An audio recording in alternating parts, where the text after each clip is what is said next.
ओम श्री बृहस्पति नमः। ओम नमो भगवते वासुदेवाय। प्रिय श्रोताओं, आज है गुरुवार यानी बृहस्पतिवार का दिन और इस शुभ अवसर पर आप सभी सुनने जा रहे हैं बृहस्पतिवार व्रत की संपूर्ण कथा और बृहस्पति देवता की आरती। हे बृहस्पति देवता, इस कथा को सुनने वाले सभी भक्तों के कष्ट दूर कीजिएगा और सभी की मनोकामनाएं पूर्ण कीजिएगा। बृहस्पतिवार व्रत कथा। भारतवर्ष में एक प्रतापी और दानी राजा राज्य करता था। वह नित्य गरीबों और ब्राह्मणों की सहायता करता था। ये बात उसकी रानी को अच्छी नहीं लगती थी। वो न ही गरीबों को दान देती और न ही भगवान का पूजन करती थी और राजा को भी दान देने से मना किया करती थी। एक दिन राजा शिकार खेलने वन को गए हुए थे तो रानी महल में अकेली थी। उसी समय बृहस्पति देव साधु वेश में राजा के महल में भिक्षा के लिए गए और भिक्षा मांगी। रानी ने भिक्षा देने से इनकार कर दिया और कहा, हे साधु महाराज, मैं तो इस दान पुण्य से तंग आ गई हूँ। मेरा पति सारा धन लुटाते रहते हैं। मेरी इच्छा है कि हमारा धन नष्ट हो जाए, फिर न रहेगा बांस न बजेगी बांसुरी। साधु ने कहा, देवी तुम तो बड़ी विचित्र हो। धन संतान तो सभी चाहते हैं, पुत्र और लक्ष्मी तो पापी के घर भी होने चाहिए। यदि तुम्हारे पास अधिक धन है तो भूखों को भोजन दो, प्यासों के लिए प्याऊ बनवाओ, मुसाफिरों के लिए धर्मशालाएं खुलवाओ। जो निर्धन अपनी कुंवारी कन्याओं का विवाह नहीं कर सकते उनका विवाह करा दो। ऐसे और कई काम हैं जिनके करने से तुम्हारा यश लोक परलोक में फैलेगा। परंतु रानी पर उपदेश का कोई प्रभाव न पड़ा। कहने लगी, महाराज आप मुझे कुछ मत समझाइए। मैं ऐसा धन नहीं चाहती जो हर जगह बांटती फिरूं। साधु ने उत्तर दिया कि यदि तुम्हारी ऐसी इच्छा है तो तथास्तु। तुम ऐसा करना कि बृहस्पतिवार को घर लीपकर पीली मिट्टी से अपना सिर धोकर स्नान करना, भट्टी चढ़ाकर कपड़े धोना। ऐसा करने से आपका सारा धन नष्ट हो जाएगा। इतना कहकर वह साधु महाराज वहां से आलोप हो गए। साधु के कहे अनुसार बातों को पूरा करते करते रानी को केवल 3 बृहस्पतिवार ही बीते थे कि उसकी समस्त धन संपत्ति नष्ट हो गई। अब भोजन के लिए राजा का परिवार तरसने लगा। तब एक दिन राजा ने रानी से कहा, हे रानी, तुम यही रहो, मैं दूसरे देश को जाता हूँ क्योंकि यहाँ पर सभी लोग मुझे जानते हैं, इसलिए मैं कोई छोटा काम नहीं कर सकता। ऐसा कहकर राजा परदेश चला गया। वहां वह जंगल से लकड़ी काट कर लाता और शहर में बेचता। इस तरह से वह अपना जीवन व्यतीत करने लगा। इधर राजा के परदेश जाते ही रानी और दासी दुखी रहने लगी। एक बार जब रानी और दासी को 7 दिन तक बिना भोजन के रहना पड़ा तो रानी ने अपनी दासी से कहा, हे दासी, पास ही के नगर में मेरी बहन रहती है, वह बड़ी धनवान है, तू उसके पास जा और कुछ ले आ ताकि थोड़ी बहुत गुजर बसर हो जाए। दासी रानी की बहन के पास गई। उस दिन गुरुवार था और रानी की बहन उस समय बृहस्पतिवार व्रत की कथा सुन रही थी। दासी ने रानी की बहन को अपनी रानी का संदेश दिया, लेकिन रानी की बहन ने कोई उत्तर नहीं दिया। जब दासी को रानी की बहन से कोई उत्तर नहीं मिला तब वह बहुत दुखी हुई। उसे क्रोध भी आया। दासी ने वापस आकर रानी को सारी बात बता दी। सुनकर रानी ने अपने भाग्य को कोसा। उधर रानी की बड़ी बहन ने सोचा कि मेरी बहन की दासी आई थी, परंतु मैं उससे नहीं बोली, इससे वह बहुत दुखी हुई होगी। कथा सुनकर और पूजन समाप्त करके वह अपनी बहन के घर आई और कहने लगी, हे बहन, मैं बृहस्पतिवार का व्रत कर रही थी। तुम्हारी दासी मेरे घर आई थी, परंतु जब तक कथा होती है तब तक न तो उठते हैं और न ही बोलते हैं, इसलिए मैं नहीं बोली। कहो दासी क्यों गई थी? रानी बोली, बहन तुमसे क्या छुपाऊं, हमारे घर में खाने तक को अनाज नहीं था। ऐसा कहते कहते रानी की आंखें भर आई। उसने दासी समेत पिछले 7 दिनों से भूखे रहने की बात अपनी बहन को विस्तार पूर्वक सुना दी। रानी की बहन बोली, देखो बहन, भगवान बृहस्पति देव सबकी मनोकामना पूर्ण करते हैं। देखो शायद तुम्हारे घर में अनाज रखा हो। पहले तो रानी को विश्वास नहीं हुआ, पर बहन के आग्रह करने पर उसने अपनी दासी को घर के अंदर भेजा तो उसे सचमुच अनाज से भरा हुआ एक घड़ा मिल गया। ये देखकर दासी को बड़ी हैरानी हुई। दासी रानी से कहने लगी, हे रानी, जब हमको भोजन नहीं मिलता तो हम व्रत ही तो करते हैं, इसलिए क्यों ना इनसे व्रत की कथा और विधि पूछ ली जाए ताकि हम भी व्रत कर सके। तब रानी ने अपनी बहन से बृहस्पतिवार व्रत के बारे में पूछा। उसकी बहन ने बताया, बृहस्पतिवार के व्रत में चने की दाल और मुनक्का से विष्णु भगवान का केले की जड़ में पूजन करें, दीपक जलाएं, व्रत कथा सुने और पीला भोजन ही करें। इससे बृहस्पति देव प्रसन्न होते हैं। व्रत और पूजन विधि बताकर रानी की बहन अपने घर को लौट गई। 7 दिन के बाद जब गुरुवार आया तो रानी और दासी ने व्रत रखा। घुड़साल में जाकर चना और गुड़ लेकर आई, फिर उससे केले की जड़ तथा विष्णु भगवान का पूजन किया। अब पीला भोजन कहाँ से आए, इस बात को लेकर दोनों बहुत दुखी थे। क्योंकि उन्होंने व्रत रखा था, इसलिए बृहस्पति देव उनसे प्रसन्न थे। इसलिए वे एक साधारण व्यक्ति का रूप धारण कर 2 थालों में सुंदर पीला भोजन दासी को दे गए। भोजन पाकर दासी प्रसन्न हुई और फिर रानी के साथ मिलकर भोजन ग्रहण किया। उसके बाद वे सभी गुरुवार को व्रत और पूजन करने लगी। बृहस्पति भगवान की कृपा से उनके पास फिर से धन संपत्ति आ गई, परंतु रानी फिर से पहले की तरह आलस्य करने लगी। तब दासी बोली, देखो रानी, तुम पहले भी इसी प्रकार आलस्य करती थी। तुम्हें धन रखने में कष्ट होता था, इस कारण सभी धन नष्ट हो गया, और अब जब भगवान बृहस्पति की कृपा से धन मिला है तो तुम्हें फिर से आलस्य होता है। रानी को समझाते हुए दासी कहती है कि बड़ी मुसीबतों के बाद हमने ये धन पाया है, इसलिए हमें दान पुण्य करना चाहिए, भूखे मनुष्यों को भोजन कराना चाहिए और धन को शुभ कार्यों में खर्च करना चाहिए, जिससे तुम्हारे कुल का यश बढ़ेगा, स्वर्ग की प्राप्ति होगी और पितर प्रसन्न होंगे। दासी की बात मानकर रानी अपना धन शुभ कार्यों में खर्च करने लगी, जिससे पूरे नगर में उसका यश फैलने लगा। फिर एक दिन रानी और दासी आपस में विचार करने लगी कि न जाने राजा किस दशा में होंगे, उनकी कोई खोज खबर भी नहीं है।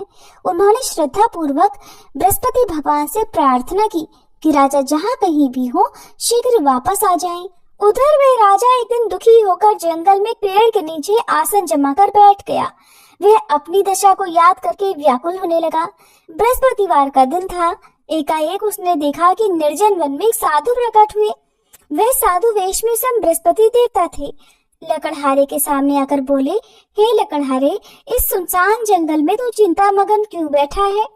लकड़हारे ने दोनों हाथ जोड़कर प्रणाम किया और उत्तर दिया, महात्मा जी, आप सब कुछ जानते हैं, मैं क्या कहूँ? ये कहकर वह रोने लगा और साधु को अपनी आत्मकथा सुनाई। महाराज जी ने कहा, तुम्हारी स्त्री ने बृहस्पति के दिन बृहस्पति भगवान का निरादर किया है, जिसके कारण रुष्ट होकर उन्होंने तुम्हारी ये दशा कर दी। अब तुम चिंता दूर करके मेरे कहने पर चलो तो तुम्हारे सभी कष्ट दूर हो जाएंगे और भगवान पहले से भी अधिक संपत्ति देंगे। तुम बृहस्पति के दिन कथा किया करो, 2 पैसे के चने मुनक्का लाकर उसका प्रसाद बनाओ और शुद्ध जल से लोटे में शक्कर मिलाकर अमृत तैयार करो। कथा के पश्चात अपने सारे परिवार और सुनने वाले प्रेमियों में अमृत और प्रसाद बांटकर आप भी ग्रहण करो। ऐसा करने से भगवान तुम्हारी सब मनोकामनाएं पूर्ण करेंगे। साधु के ऐसे वचन सुनकर लकड़हारा बोला, हे प्रभु, मुझे लकड़ी बेचकर इतना पैसा नहीं मिलता जिससे भोजन के बाद कुछ बचा सकूं। मैंने रात में अपनी पत्नी को व्याकुल देखा है, मेरे पास कुछ भी नहीं जिससे मैं उसकी खबर मंगा सकूं। साधु ने कहा, हे लकड़हारे, तुम किसी बात की चिंता मत करो। बृहस्पति के दिन तुम रोजाना की तरह लकड़ियां लेकर शहर को जाओ। तुमको रोज से 2 गुना धन प्राप्त होगा, जिससे तुम भली भांति भोजन कर लोगे और बृहस्पति देव की पूजा का सामान भी आ जाएगा। जो तुमने बृहस्पतिवार की कहानी के बारे में पूछा है वह इस प्रकार है। प्राचीन काल में एक बहुत ही निर्धन ब्राह्मण था। उसकी कोई संतान न थी। वह नित्य पूजा पाठ करता, लेकिन उसकी पत्नी न स्नान करती और न किसी देवता का पूजन करती। इसी कारण वह ब्राह्मण देवता बहुत दुखी रहते थे। भगवान की कृपा से ब्राह्मण के यहाँ एक कन्या उत्पन्न हुई। कन्या बड़ी होने लगी। प्रातः स्नान करके वह भगवान विष्णु का जप करती, बृहस्पतिवार का व्रत करने लगी। पूजा पाठ समाप्त कर पाठशाला जाती तो अपनी मुट्ठी में जौ भर कर ले जाती और पाठशाला के मार्ग में डालती जाती। लौटते समय वही जौ सोने के हो जाते तो उनको बीनकर घर ले आती। एक दिन वह बालिका सूप में उन सोने के जौ को फटक कर साफ कर रही थी कि तभी उसकी माँ ने देख लिया और कहा कि हे बेटी, सोने के जौ को फटकने के लिए सोने का सूप भी तो होना चाहिए। दूसरे दिन गुरुवार था। उस कन्या ने व्रत रखा और बृहस्पति देव से सोने का सूप देने की प्रार्थना की। बृहस्पति देव ने उसकी प्रार्थना स्वीकार कर ली। रोजाना की तरह वह कन्या जौ फैलाती हुई पाठशाला चली गई। पाठशाला से लौटकर जब वह जौ बीन रही थी तो बृहस्पति देव की कृपा से उसे सोने का सूप भी मिल गया। उसे वह घर ले आई और उससे जौ साफ करने लगी, परंतु उसकी माँ का वही ढंग रहा। एक दिन की बात है, कन्या सोने के सूप में जब जौ साफ कर रही थी, उसी समय उस नगर का राजकुमार वहां से निकला। कन्या के रूप और कार्य को देखकर वह उस पर मोहित हो गया। राजमहल आकर वह भोजन और जल त्याग कर उदास होकर लेट गया। राजा को जब राजकुमार द्वारा अन्न जल त्यागने का समाचार पता चला तो अपने मंत्रियों के साथ वह अपने पुत्र के पास गया और कारण पूछा। राजकुमार ने राजा को उस लड़की के घर का पता भी बता दिया। मंत्री उस लड़की के घर गया। मंत्री ने ब्राह्मण के सामने राजा की ओर से निवेदन किया। कुछ ही दिन बाद ब्राह्मण की कन्या का विवाह राजकुमार के साथ संपन्न हो गया। इधर कन्या के घर से जाते ही ब्राह्मण देवता के घर में पहले की तरह गरीबी का निवास हो गया। एक दिन दुखी होकर वह ब्राह्मण अपनी पुत्री से मिलने गए। बेटी ने पिता की अवस्था को देखा और अपनी माँ का हाल पूछा। ब्राह्मण ने सभी हाल कह सुनाया। तब कन्या ने बहुत सारा धन देकर अपने पिता को विदा कर दिया। लेकिन कुछ दिन बाद फिर वही हाल हो गया। ब्राह्मण फिर अपनी कन्या के यहाँ गया और सभी हाल कहा तो पुत्री बोली, हे पिताजी, आप माताजी को यहाँ लिवा लाओ, मैं उन्हें वह विधि बता दूंगी जिससे गरीबी दूर हो जाए। ब्राह्मण देवता अपनी पत्नी को साथ लेकर अपनी पुत्री के पास राजमहल पहुँचे तो पुत्री अपनी माँ को समझाने लगी, हे माँ, तुम प्रातःकाल स्नान आदि करके विष्णु भगवान का पूजन करो तो सब दरिद्रता दूर हो जाएगी। परंतु उसकी माँ ने उसकी एक भी बात नहीं मानी। वह प्रातःकाल उठकर अपनी पुत्री की बची जूठन को खा लेती थी। एक दिन उसकी पुत्री को बहुत गुस्सा आया। उसने अपनी माँ को एक कोठरी में बंद कर दिया। प्रातः उसे स्नान आदि करा के पूजा पाठ करवाया तो उसकी माँ की बुद्धि ठीक हो गई। इसके बाद वह नियम से पूजा पाठ करने लगी और प्रत्येक बृहस्पतिवार को व्रत करने लगी। इस व्रत के प्रभाव से मृत्यु के बाद वह स्वर्ग को गई। वह ब्राह्मण भी सुख पूर्वक इस लोक का सुख भोगकर स्वर्ग को प्राप्त हुआ। इतना कहकर साधु अंतर ध्यान हो गए। धीरे धीरे समय बीतने पर फिर वही बृहस्पतिवार का दिन आया। लकड़हारा जंगल से लकड़ी काटकर किसी शहर में बेचने गया। उसे उस दिन और दिन से अधिक पैसा मिला। राजा ने चना गुड़ आदि लाकर गुरुवार का व्रत किया। उस दिन से उसके सभी क्लेश दूर हुए। परंतु जब दोबारा गुरुवार का दिन आया तो बृहस्पतिवार का व्रत करना भूल गया। इस कारण बृहस्पति भगवान नाराज हो गए। उस दिन उस नगर के राजा ने विशाल यज्ञ का आयोजन किया था और शहर में ये घोषणा कर दी कि कोई भी मनुष्य अपने घर में भोजन न बनाए, न आग जलाए। समस्त जनता मेरे यहाँ भोजन करने आए। इस आज्ञा को जो न मानेगा उसे फांसी की सजा दी जाएगी। इस तरह की घोषणा संपूर्ण नगर में करवा दी गई। राजा की आज्ञा अनुसार शहर के सभी लोग भोजन करने गए, लेकिन लकड़हारा कुछ देर से पहुंचा, इसलिए राजा उसको अपने साथ घर लिवा ले गए और ले जाकर भोजन करा रहे थे तो रानी की दृष्टि उस खूंटी पर पड़ी जिस पर उसका हार लटका हुआ था। वह वहां पर नहीं दिखाई दिया। रानी ने निश्चय किया कि मेरा हार इसी मनुष्य ने चुरा लिया है। उसी समय सिपाहियों को बुलाकर उसको कारागार में डलवा दिया। जब लकड़हारा कारागार में पड़ गया और बहुत दुखी होकर विचार करने लगा कि न जाने कौन से पूर्व जन्म के कर्म से मुझे यह दुख प्राप्त हुआ है, और उसी साधु को याद करने लगा जो कि जंगल में मिला था। उसी समय तत्काल बृहस्पति देव साधु के रूप में प्रकट हुए और उसकी दशा को देखकर कहने लगे, अरे मूर्ख, तूने बृहस्पति देव की कथा नहीं करी, इस कारण तुझे ये दुख प्राप्त हुआ है। अब चिंता मत कर, बृहस्पतिवार के दिन कारागार के दरवाजे पर 4 पैसे पड़े मिलेंगे। उनसे तो बृहस्पति देव की पूजा करना, तेरे सभी कष्ट दूर हो जाएंगे। बृहस्पति के दिन उसे 4 पैसे मिले। लकड़हारे ने कथा कही। उसी रात को बृहस्पति देव ने उस नगर के राजा को स्वप्न में कहा, हे राजा, तुमने जिस आदमी को कारागार में बंद कर दिया है वह निर्दोष है, वह राजा है, उसे छोड़ देना। रानी का हार उसी खूंटी पर लटका है। अगर तू ऐसा नहीं करेगा तो मैं तेरे राज्य को नष्ट कर दूंगा। इस तरह रात के स्वप्न को देखकर राजा प्रातःकाल उठा और खूंटी पर हार देखकर लकड़हारे को बुलाकर क्षमा मांगी और लकड़हारे को योगी सुंदर वस्त्र आभूषण देकर विदा कर दिया। बृहस्पति देव की आज्ञा अनुसार लकड़हारा अब अपने नगर को चल दिया। राजा जब अपने नगर के निकट पहुंचा तो उसे बड़ा आश्चर्य हुआ। नगर में पहले से अधिक बाग, तालाब, कुएं तथा बहुत सी धर्मशाला, मंदिर आदि बन गई हैं। राजा ने पूछा, ये किसका बाग और धर्मशाला है? तब नगर के सब लोग कहने लगे, ये सब रानी और बांदी के हैं। तो राजा को आश्चर्य हुआ और गुस्सा भी आया। जब रानी ने ये खबर सुनी कि राजा आ रहे हैं तो उन्होंने बांदी से कहा, हे दासी, देख, राजा हमको कितनी बुरी हालत में छोड़ गए थे। हमारी ऐसी हालत देखकर वो लौट ना जाए, इसलिए तू दरवाजे पर खड़ी हो जा। आज्ञा अनुसार दासी दरवाजे पर खड़ी हो गई। राजा आए तो उन्हें अपने साथ ले लाई। तब राजा ने क्रोध करके अपनी रानी से पूछा कि ये धन तुम्हें कैसे प्राप्त हुआ है? तब उन्होंने कहा, हमें ये सब धन बृहस्पति देव के इस व्रत के प्रभाव से प्राप्त हुआ है। अब राजा ने निश्चय किया कि 7 रोज बाद तो सभी बृहस्पति देव का पूजन करते हैं, परंतु मैं प्रतिदिन दिन में 3 बार कहानी और रोज व्रत किया करूंगा। अब हर समय राजा के दुपट्टे में चने की दाल बंधी रहती और दिन में 3 बार कहानी कहता। एक रोज राजा ने विचार किया कि चलो अपनी बहन के यहाँ हो आए। इस तरह निश्चय कर राजा घोड़े पर सवार होकर अपनी बहन के यहाँ को चलने लगा। मार्ग में उसने देखा कि कुछ आदमी एक मुर्दे को लिए जा रहे हैं। उन्हें रोककर राजा कहने लगा, अरे भाइयों, मेरी बृहस्पति देव की कथा सुन लो। वे बोले, लो, हमारा तो आदमी मर गया है, इसको अपनी कथा की पड़ी है। परंतु कुछ आदमी बोले, अच्छा कहो, हम तुम्हारी कथा भी सुनेंगे।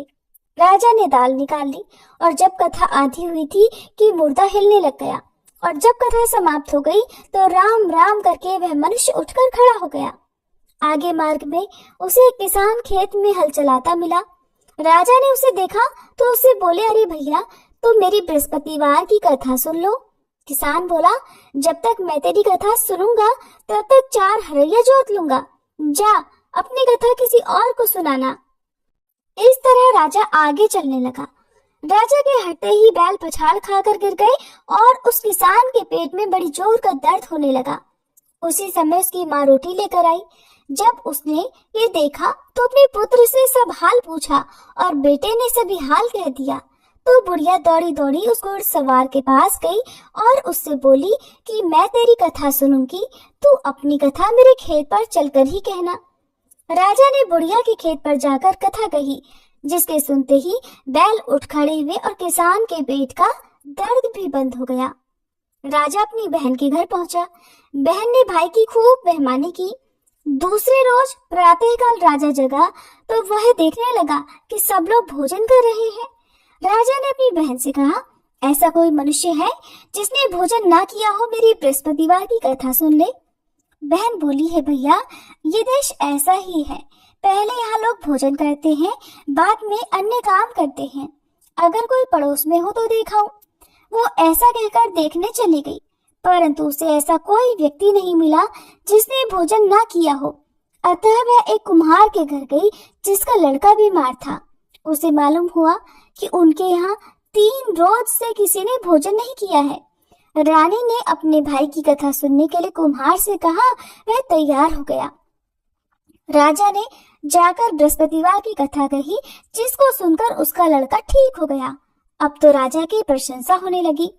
एक दिन राजा ने अपनी बहन से कहा, हे बहन, अब हम अपने घर को जाएंगे, तुम भी तैयार हो जाओ। राजा की बहन ने अपनी सास से कहा।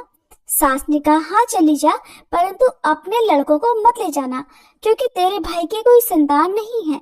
बहन ने अपने भैया से कहा, हे भैया, मैं तो चलूंगी, पर कोई बालक नहीं जाएगा। राजा बोला, जब कोई बालक नहीं जाएगा तब तुम भी जाकर क्या करोगी? बड़े दुखी मन से राजा अपने नगर को लौट आया। राजा ने अपनी रानी से कहा, हम निर्वंशी राजा हैं, हमारा मुंह देखने का धर्म नहीं है और कुछ भोजन आदि नहीं किया।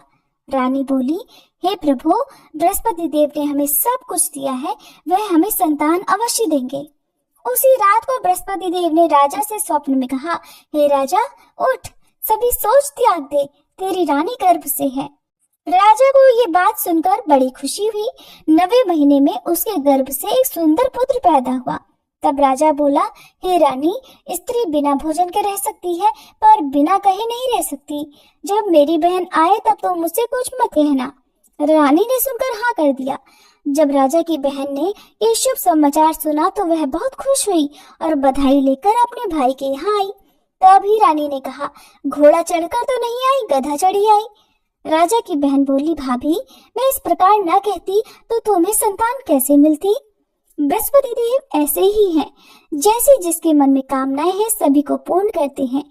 जो सद्भावना पूर्वक बृहस्पतिवार का व्रत करता है और कथा पढ़ता है अथवा सुनता है, दूसरों को सुनाता है, बृहस्पति देव उसकी सभी मनोकामनाएं पूर्ण करते हैं। प्रेम से बोलिए बृहस्पति देवता की जय। बृहस्पति देवा स्वामी जय बृहस्पति देवा, छिन छिन भोग लगाऊं कदली फल मेवा। ओम जय बृहस्पति देवा। तुम पूर्ण परमात्मा, तुम अंतर्यामी, स्वामी तुम अंतर्यामी। जगत पिता जगदीश्वर, जगत पिता जगदीश्वर, तुम सबके स्वामी। ओम जय बृहस्पति देवा। चरणामृत निज निर्मल, सब पातक हरता, स्वामी सब पातक हरता। सकल मनोरथ दायक, सकल मनोरथ दायक, कृपा करो भरता। ओम जय बृहस्पति देवा। तन मन धन अर्पण कर, जो जन शरण पड़े, स्वामी जो जन शरण पड़े। प्रभु प्रकट तब हो कर, प्रभु प्रकट तब हो कर, आकर द्वार खड़े। ओम जय बृहस्पति देवा। दीन दयाल दयानिधि, भक्तन हितकारी, स्वामी भक्तन हितकारी। पाप दोष सब हरता, पाप दोष सब हरता, भव बंधन हारी। ओम जय बृहस्पति देवा। सकल मनोरथ दायक, सब संशय तारो, स्वामी सब संशय तारो। विषय विकार मिटाओ, विषय विकार मिटाओ, संतन सुखकारी। ओम जय बृहस्पति देवा।